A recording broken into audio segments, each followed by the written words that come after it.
মৰমৰ ছাত্ৰ ছাত্ৰীসকল আজি তোমালোকৰ লগত দুটা বহুত মৰম লগা দুটা প্ৰশ্ন মই আলোচনা কৰিম এটা প্ৰশ্ন হৈছে যেটো আমাৰ 1 নম্বৰ প্ৰশ্ন হেতু তোমাৰ কি হয় যেটো এক্সপোনেন্ট আছে হয় না মানে সূচকৰ যিবোৰ বিধি আছে হেবোৰৰ ওপৰত সিম্পল এটা কনসেপচনৰ কোৱেশ্চন হয় দেখাত বহুত টান লাগিছে সো এটো প্ৰশ্নটো কি কৈছে when the polynomial px is equal to x to the power 101 plus 1001 divided by x plus 1 then the remainder এটো তার মানে ভাগে কিমান হবো যে তোমার এই পলিনোমিয়ালটো তোমার x plus 1 এর কি হবো ডিভাইড হবো বুঝি পাইছা না ভাগে আমি মানে উলাব লাগে নির্ণয় কৰিব লাগে দেখাত যিমান টান লাগিছে হেতু কিন্তু হিমান টান নহয় তুমি যদি 1 এর মাল্টিপ্লিকেশন জানা না 1 এর মাল্টিপ্লিকেশন মই কৈছো তোমালোকক এক ঘৰৰ মানে একৰ ঘৰ পূৰ্ণতা মুখস্থ থাকিলে তুমি এই প্ৰশ্নটোৰ আনসাৰ দিব পাৰিবা 100% গ্যাৰান্টি দিম কৈছো মই তুমি ভিডিওতে হেকলকে চাই থাকা আৰু তোমাৰ এই যে কোৱেশ্চন নাম্বাৰ 2 আছে হেতু তোমাৰ এইচএফ আৰু এলসিএম এৰ ওপৰত কোৱেশ্চন হয় এটা বহুতে মৰম লগা কোৱেশ্চন হয় অলৰেডি কামৰূপ মেট্ৰো জিলাত এই প্ৰশ্নটো আহিছে তো কেনেদৰে সমাধান কৰা হয় কম সময়ৰ ভিতৰতে আমি কেনেকৈ সলভ কৰিব পাৰো চোৱা এতে 1 নম্বৰটো প্ৰথমতে আমি সলভ কৰো এই প্ৰশ্নটোৰ সলিউশন চাও আমি চোৱা এতে চোৱা আমাৰ px অৰ্থাৎ তোমাৰ পলিনোমিয়াল অফ x এটো দিয়া আছে কিমান x to the power 101 plus এটো দিয়া আছে 1001 দিয়া আছে আমাৰ আৰু তোমাৰ চোৱা a2 এটা তোমাৰ কি কৈছে ডিভাইড বুলি কৈছে না এটো ডিভাইড হয় মানে তোমাৰ x + 1 যেটো x + 1 আছে হেতু তোমাৰ px এর কি হ'ব px এর এটা উৎপাদক হ'ব অর্থাৎ ফ্যাক্টর হয় px এর কি হ'ব উৎপাদক হ'ব যেহেতু তোমাৰ হেতু ডিভাইড হয় তো ডিভাইড হলে তো ফ্যাক্টৰ হবই হ'ব হয়নে না এতে চোৱা তোমাৰ x + 1 টো যদি px এৰ উৎপাদক হয় তাৰ মানে ইয়াতে পৰা যদি আমি a2 এৰ শূন্য যদি আমি ইয়াতে পুট কৰো তেতিয়ালে ইয়াৰ আমি ৰিমাইন্ডাৰ পাই যাম ইয়াৰ আমি কি পাম ৰিমাইন্ডাৰ পাম অৰ্থাৎ তোমালোকে 9 তে ঢেৰ সাৰা অংক কৰিছা এনেকুৱা ধৰণৰ কোৱেশ্চন আৰু তোমালোকৰ যেটো প্ৰিফাইনাল এক্সামিনেশন কোৱেশ্চন পেপাৰ আছে হাফ ইয়েৰ এক্সামিনেশনৰ কোৱেশ্চন পেপাৰ আছে বহুত প্ৰশ্ন সলভ কৰিছো তোমালোকে তাতে গৈ চাবা অলৰেডি মই কনসেপচন দিয়া আছে গোটেইখিনি ঠিক আছে তো এতে চোৱা therefore x + 1 = কি হ'ব 0 হ'ব তার মানে ইয়াৰ পৰা আমি কি পাম x = -1 x = কি -1 হ'ব এতিয়া সো তোমাৰ x = -1 পালো আমি তুমি যদি এতিয়া চোৱা এটো তোমাৰ একৰ ঘৰ পূৰ্ণতা মুখস্থ লাগিব কেৰ ঘৰ একৰ ঘৰ পূৰ্ণতা মুখস্থ লাগিব তুমি অংকটো হৈ যাব এতিয়া চোৱা এতে যেটো আমাৰ পলিনোমিয়াল আছে না তাতে আমি x এৰ ভ্যালুটো পুট কৰি দিম একেবাৰে ইজি চোৱা তো therefore এটো চোৱা p of -1 p of কি -1 p of -1 তো এটা তোমাৰ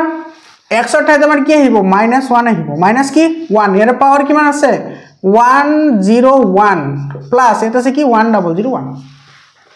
সবা এতে চোৱা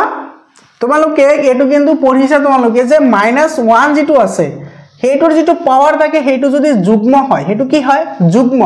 তেতে হলে 1 এর পাওয়ারটো যেটো 1 এর ভ্যালু আহিব হেটো পজিটিভ আহিব 1 এর ভ্যালুটো কি হ'ব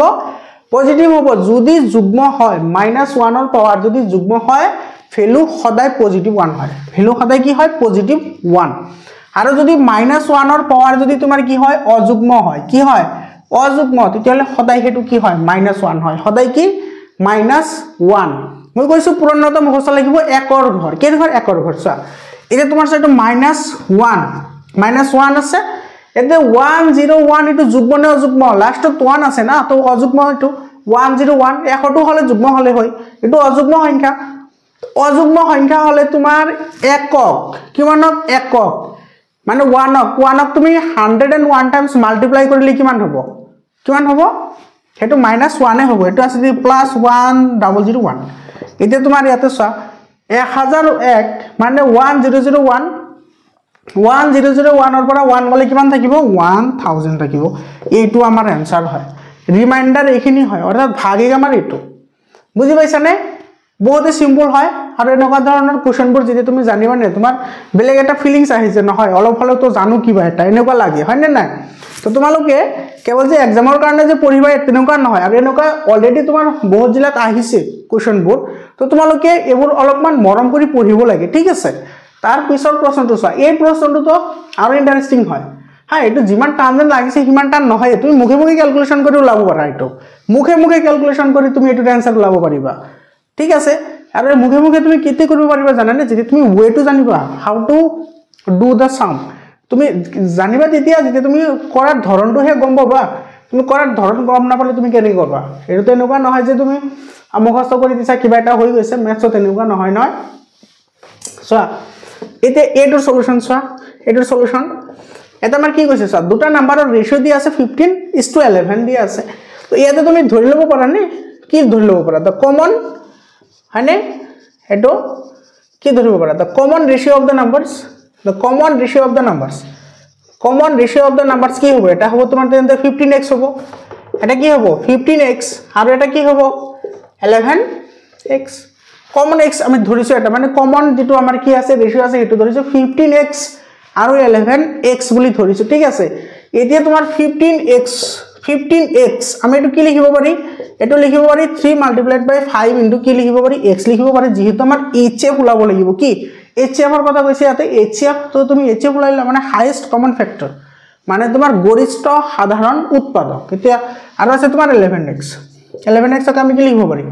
1 multiplied by 11 into x এটা সা এতে তোমার কমন কোনটো আছে বেসারা x এ আছে না তো देयरफॉर এটো কি হবে তোমার hf এটা তোমার 15x আর ইফালে আছে তোমার কি 11x এটোর hf আছে কি তোমার x আর হেটো ভ্যালু আমার দিয়া আছে কিমান 13 এটো ভ্যালু কি দিয়া আছে 13 দিয়া আছে তার মানে কি এর পর আমার x এর ভ্যালু তোমার কিমান পালো 13 পালো x এর ভ্যালু কি হল 13 হল x এর ভ্যালু 13 এতিয়া তোমার এটো আমার নাম্বার দুটা কি আছিল এটো 15x আর 11x আছিল 15x আর কি 11x এতিয়া therefore the